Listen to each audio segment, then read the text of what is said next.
Park on this Labor Day. Several shots fired, killing a pregnant woman, her unborn child, and her husband, who's just identified as 31-year-old Trey Carter. Police say they have that shooter behind bars. Kelly Kennedy, first to alert us from the scene earlier this evening. She's live tonight with the tragic new developments. Kelly, a heartbreaking story indeed. Chris, it really is. Like you said, a pregnant woman, her unborn child, and her husband all shot to death. And believe it or not, the police chief tells me the shooter was her own younger brother.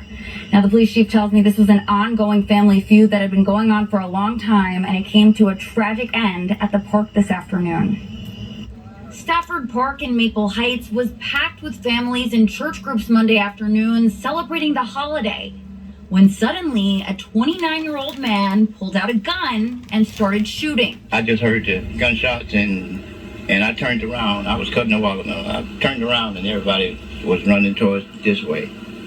And when we tried to get all the kids, I didn't panic too much, but I did panic. Johnny Coleman was at the park with his church group. Really, I wasn't scared, but the kids, I was more concerned about the kids.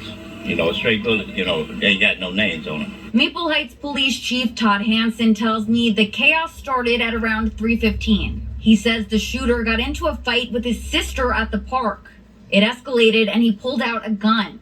The shooter's sister and her family came to the parking lot to try to leave when the chief says that man opened fire, shooting his 30-year-old pregnant sister to death and grazing a 13-year-old. Do you have any idea what the shooter's motive was in this? I really don't, other than the fact that we have preliminary reports that there was a long-standing feud between the shooter and these two parties that he engaged. I think the juvenile was just hit by chance. I don't think the juvenile was targeted. He just happened to be close to the female. But yeah, I think there's there are some family relations. The woman's husband, a 31-year-old man, ran from the parking lot to a nearby pavilion to try to escape the shooter.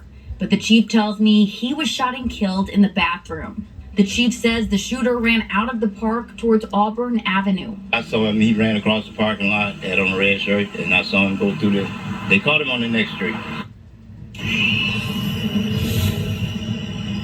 The chief tells me BCI is assisting them in their investigation. He also tells me that witnesses on the scene were very helpful. And that's one of the reasons why police were able to arrest the suspected shooter so quickly.